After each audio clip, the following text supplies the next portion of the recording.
Good morning students, welcome in our classes. आपका सबका स्वागत है। Let's start our chapter aldehyde ketones and carboxylic acid. So we are discussing carboxylic acids and in this session chemical reactions of carboxylic acid. The reaction of carboxylic acids are classified as follow. Carboxylic acid कौन कौन सी reaction देते हैं उसके बारे में हम आज discuss करने वाले हैं।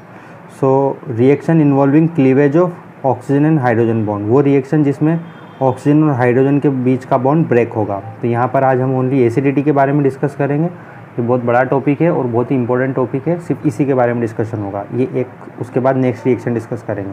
तो जो भी आज पढ़ाऊंगा वो ओवरऑल एसिडिटी के बारे में होगा। So reaction with metals and alkali, हम कार्बोक्सिलिक एसिड की रिएक्शन देखेंगे मेटल के साथ में एंड देन एल्काली क्या होते हैं? बेस होते हैं जो वाटर में घुल जाते हैं, विच डिजोल्व इन वाटर। तो कार्बोक्सिलिक एसिड्स देखो, सोडियम एसिड है, मतलब अगर वो मेटल से रिएक्शन करेगा तो हाइड्रोजन गैस रिलीज करता है। So carboxylic acid like alcohol evolve hydrogen with electropositive metals and form salts. तो अगर कोई एसिड है तो वो मेटल से रिएक्शन करता है तो सॉल्ट बनाता है एंड हाइड्रोजन गैस रिलीज करता है। तो ये मेटल से रिएक्शन करके हाइड्रोजन गैस रिलीज करता है, means it is acidic in nature. This is sodium carboxylate, this is the salt. Again reaction with sodium hydroxide, अगर आप सोडियम हाइड्रोक्साइड के साथ रिएक्शन करवाते हो तो again water molecule and formation of salt. Then sodium hydrogen carbonate, it is basic salt. तो again ये reaction करेगा कार्बोक्सिलिक एसिड से, again formation of salt, water and carbon dioxide. So this reaction is used to detect the presence of carboxyl group in an organic compound. ये जो reaction है ये carboxyl group को detect करने के लिए ऑर्गेनिक कंपाउंड में पता लगाने के लिए यूज में आती है। So see this, carboxylic acids dissolve in water to give resonance stabilise carboxylate anion and hydronium ion. जब आप when you dissolve carboxylic acids in water, ये कार्बोक्सिलिक एसिड्स है, इसको आपने वाटर में डिजोल्व करा तो आपको एक तो ये हाइड्रोनियम आयन देगा, this is hydronium ion, and second one is carboxylate anion. ये दो चीज़ें आपको देगा।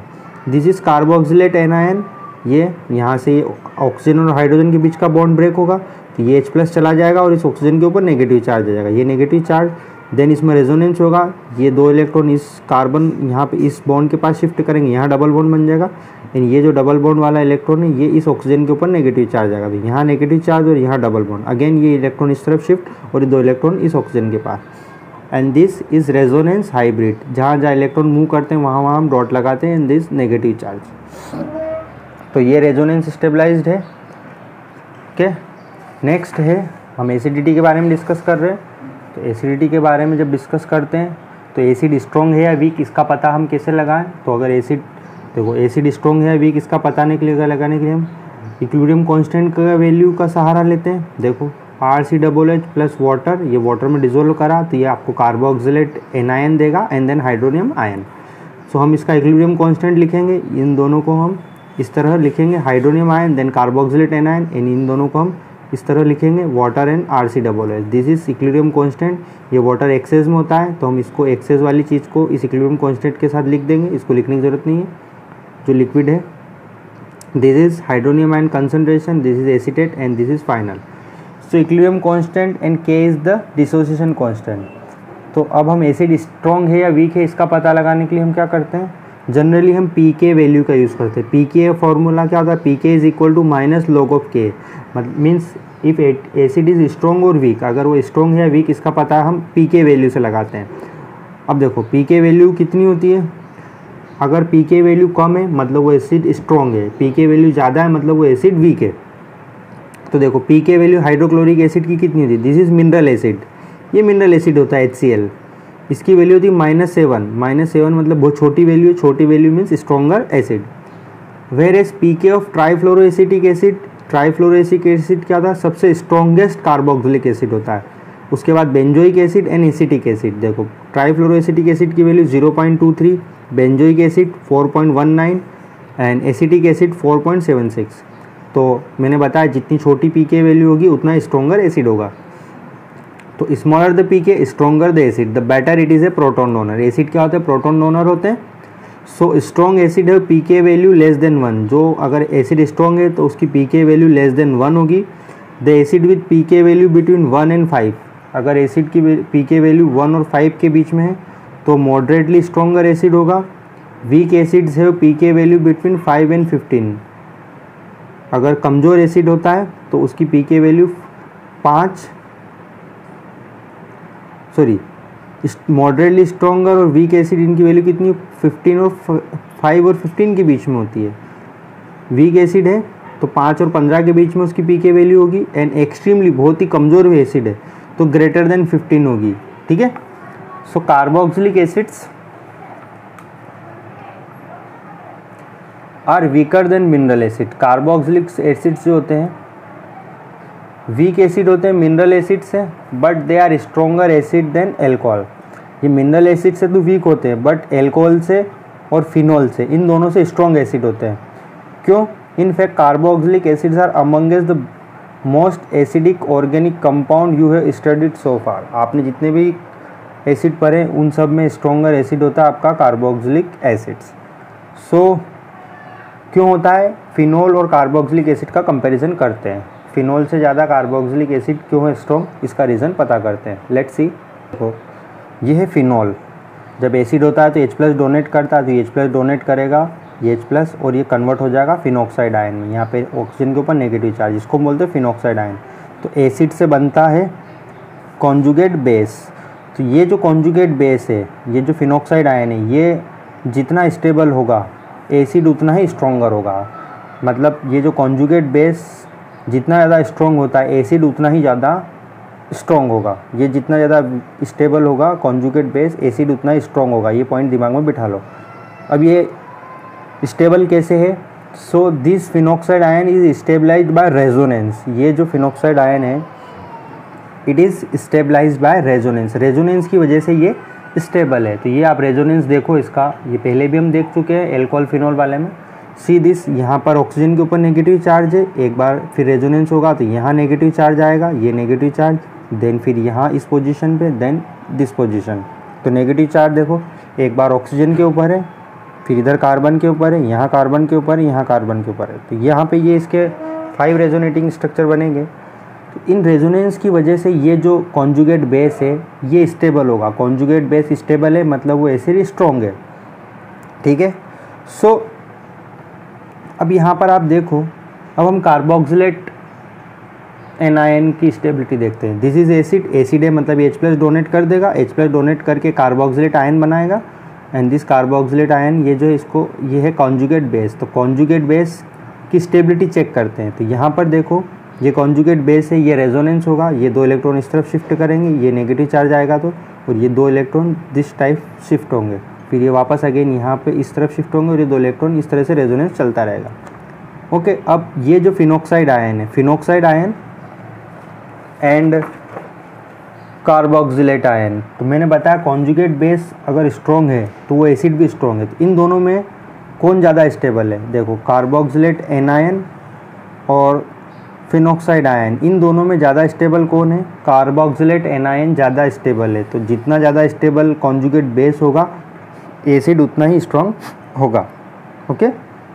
सो हियर इन दोनों का कंपैरिजन करें फिनॉक्साइड आयन और कार्बोक्सिलेट एनायन का, तो यहाँ पर ये जो कार्बोक्सिलेट एनायन है it will be more stable, and if it is more stable then our carboxylic acid will be more stronger acid. So here carboxylic acid will be more stronger acid as compared to phenol.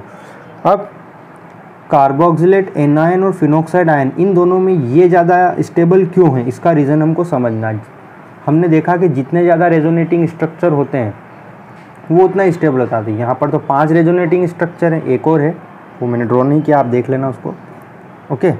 ये 4 mainly, तो ये 4 है लेकिन यहाँ पर 2 ही resonance structure है, फिर भी ये ज़्यादा स्टेबल क्यों? तो आप देखोगे यहाँ पर हियर इसमें नेगेटिव चार्ज, यहाँ पर देखो नेगेटिव चार्ज यहाँ पर है, कार्बन के ऊपर है, फिर इधर भी कार्बन के ऊपर है, यहाँ भी कार्बन के ऊपर है। कार्बन की इलेक्ट्रॉन नेगेटिविटी कम है। सो अगर इलेक्ट्रॉन नेगेटिविटी कम है तो नेगेटिव चार्ज को संभाल के नहीं रख सकता। नेगेटिव चार्ज उसके ऊपर एक बोझ की तरह, कम इलेक्ट्रोनेगेटिव एलिमेंट के ऊपर। सो कार्बन की इलेक्ट्रोनेगेटिविटी कम है मतलब नेगेटिव चार्ज इसके ऊपर एक बोझ की तरह है, ये इसको अच्छे से पकड़ के नहीं रख सकता। इस वजह से इसकी स्टेबिलिटी थोड़ी कम है as compare to carboxylic acid. Okay. अब देखो कार्बोक्सिलिक एसिड का ये एनाइन ज़्यादा स्टेबल क्यों है? देखो यहाँ पर ऑक्सीजन की इलेक्ट्रॉन नेगेटिविटी ज़्यादा है, ये नेगेटिव चार्ज को अच्छे से संभाल के रख सकता है, ये इसके ऊपर बोझ की तरह नहीं है, ये इसको अच्छे से संभाल के होल्ड करके पकड़ के रख सकता है। इस वजह से ये जो कार्बोक्सिलिक एसिड है, एनायन है, ये it will be more stable as compare to phenoxide ion, and if the conjugate base is more stable then acid will be more stronger. जितना ज़्यादा ये कॉन्जुगेट बेस स्टेबल होता है, एसिड उतना ही ज़्यादा स्ट्रोंगर होता है। ये पॉइंट दिमाग में फिट कर लें। सो ओके, तो ये जो भी मैंने आपको अभी एक्सप्लेन किया है उसमें ये पूरी थ्योरी इसमें लिखी हुई है, आप इसको पढ़ लें और उसको देख लें। So carboxylate ion is more stabilised than phenoxide ion, so carboxylic acids are more acidic than phenol. So अब हम देखते हैं effect of substituent on the acidity of carboxylic acid. Effect of substituents means अगर हम carboxylic acid में कोई group लगा दें, इलेक्ट्रॉन विड्रॉइंग और इलेक्ट्रॉन डोनेटिंग, तो एसिडिटी के ऊपर क्या फ़र्क पड़ेगा? So see this is EWG electron withdrawing group. हमने कार्बन से ऐसा ग्रुप जोड़ा है जो इलेक्ट्रॉन को अपनी तरफ खींचता है। So electron withdrawing group stabilise the carboxylate anion. मैंने बताया कार्बोक्सिलेट एनायन जितना स्टेबल होता है एसिड उतना स्ट्रॉन्ग होगा। तो इलेक्ट्रॉन विड्रॉइंग ग्रुप की वजह से ये कार्बोक्सिलेट एनायन ज़्यादा स्टेबल होगा और एसिड ज़्यादा स्ट्रॉन्गर होगा, इसकी एसिड की स्ट्रेंथ बढ़ जाएगी क्योंकि इलेक्ट्रॉन को खींच लेगा ना। मैंने बताया ये नेगेटिव चार्ज जितना ज़्यादा अच्छे से पकड़ के रख सकेंगे, जितना ज़्यादा फैलेगा दूसरे एटम्स के पास में जाएगा, वो उतना ज़्यादा स्टेबल होगा, है ना। उसी तरीके से इलेक्ट्रॉन डोनेटिंग ग्रुप, इसको हम बोलते हैं EWG शॉर्टकट में। तो इलेक्ट्रॉन डोनेटिंग ग्रुप डीस्टेबलाइज, इसकी स्टेबिलिटी को कम करेंगे। इलेक्ट्रॉन यहाँ पर ऑलरेडी नेगेटिव चार्ज एक बोझ की तरह काम करता और इलेक्ट्रॉन आ रहे हैं, मतलब इसकी ये डिस्टेबल हो रहा है। So electron donating group EWG destabilise the carboxylate anion and weakens the acid, और एसिड और वीक हो जाएगा।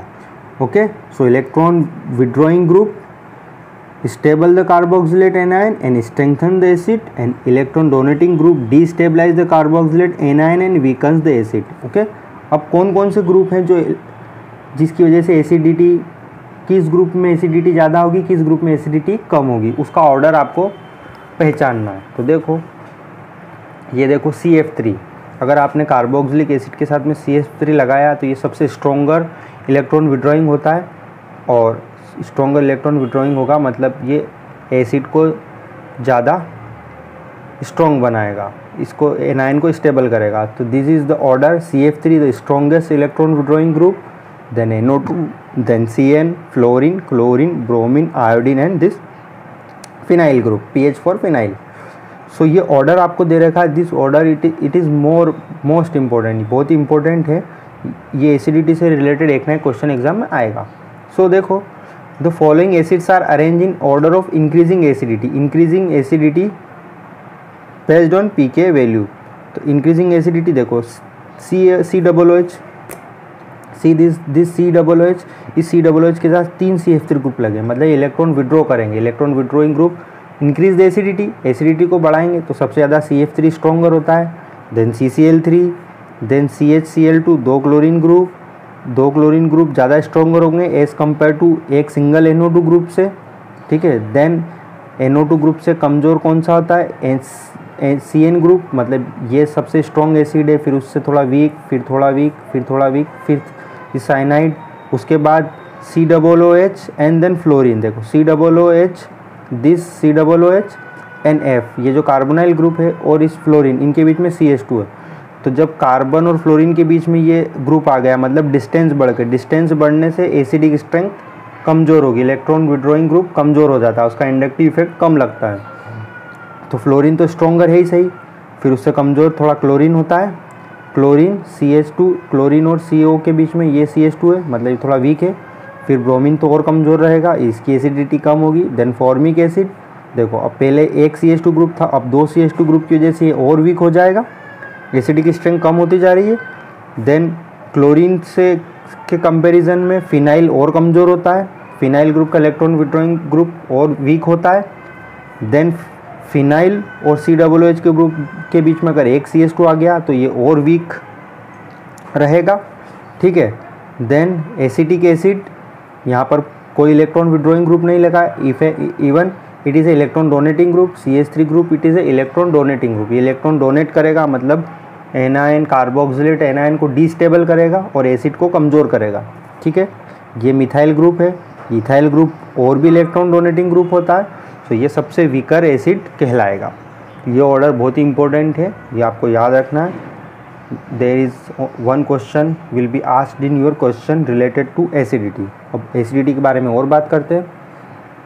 अब देखो, direct attachment of group such as phenyl और विनाइल, अगर आपने फिनाइल ग्रुप लगाया और विनाइल ग्रुप कार्बोक्सिलिक एसिड से, increase the acidity of corresponding carboxylic acid, carboxylic acid की एसिडिटी को बढ़ाएगा, contrary to the decrease expected due to resonance effect shown below. देखो this is vinyl group CH2, this is vinyl group, यहाँ पे resonance होगा, ये 2 electron इस तरफ शिफ्ट होंगे और ये कार्बन ऑक्सीजन के 2 इलेक्ट्रॉन ऑक्सीजन, यहाँ पे नेगेटिव चार्ज, यहाँ पे डबल बॉन्ड, यहाँ double bond, here negative charge, again ये यहाँ पे मूव करेंगे और ये 2 इलेक्ट्रॉन वापस इधर आ जाएंगे। ये 2 रेजोनेंसिंग स्ट्रक्चर है। अब देखो ये single bond, double bond and triple bond. Triple bond की इलेक्ट्रॉन नेगेटिविटी सबसे ज़्यादा आती है, ये होगा आपका sp3, this is sp2 and this is sp वाले की इलेक्ट्रॉन नेगेटिविटी सबसे ज़्यादा आती है। मैंने बताया इलेक्ट्रॉन नेगेटिविटी ज़्यादा होगी तो नेगेटिव चार्ज को अपने पास में ज़्यादा अच्छे से होल्ड करके रखेगा। तो ये कार्बन जो है ये कैसा है, sp2 हाइब्रिडाइज्ड है, मतलब इसकी इलेक्ट्रॉन नेगेटिविटी ज़्यादा है। सो जिसकी वजह से कार्बोनाइल है। The presence of electron withdrawing group in the phenyl of aromatic cast acidic strength. अब ये एक और, ये 3 का कंपैरिजन देखो, सी दिस हियर, ये है दिस इज बेंजोइक एसिड, यहाँ पर एक सब्स्टिट्यूएंट लगा है OCH3 is electron donating group लगा है, इलेक्ट्रॉन, ये इलेक्ट्रॉन को डोनेट करेगा इस तरफ, electron donating group acidic strength को कम करते हैं। हियर सिंपली बेंजोइक एसिड, यहाँ पर कोई भी ग्रुप नहीं लगा है तो ये स्ट्रॉन्ग होगा इसके मुकाबले। देखो इसकी pK वैल्यू कितनी 4.46, इसकी pK वैल्यू 4.19, जितना pK वैल्यू अगर स्मॉलर है तो एसिड स्ट्रॉन्गर है। अब देखो इस बेंजोइक एसिड में पैरा पोजीशन पे NO2 ग्रुप लगा है, NO2 ग्रुप के साथ है electron withdrawing group, electron withdrawing group increase the acidity. So electron withdrawing group है, इलेक्ट्रॉन को विड्रॉ करेगा, खींचेगा, तो इसकी pK वैल्यू कितनी आ रही है 3.41, मतलब smaller the pK stronger the acid, pK value कम है मतलब ये एक स्ट्रॉन्गर एसिड है। तो electron withdrawing group increase the acidity and electron donating group decrease the acidity because carboxylate anion will be stabilized by electron withdrawing group and carboxylate anion destabilized by electron donating group। electron withdrawing group उसको stable बनाएंगे anion को और electron donating group उसको destable बनाएंगे, जिसकी वजह से acid की कौन सा एसिड स्ट्रॉन्ग होगा कौन सा कमज़ोर होगा, ये आपसे सीरियल ऑर्डर पूछा जाता है या रीज़न पूछे जाएंगे। तो आप इस पूरी के पूरी whole the theory will be revised, पूरी थ्योरी को अच्छे से पढ़ें, समझने की कोशिश करें। पूरी थ्योरी इसमें आप में दी है, सिर्फ मैंने आज एक ही टॉपिक पढ़ा है, it is acidity of carboxylic acid. So इसको रिवाइज करें and next session we will end of this lesson, अगले लेसन में हम इसको ख़त्म कर देंगे। ओके आज के लिए इतना ही। So bye bye, thank you very much.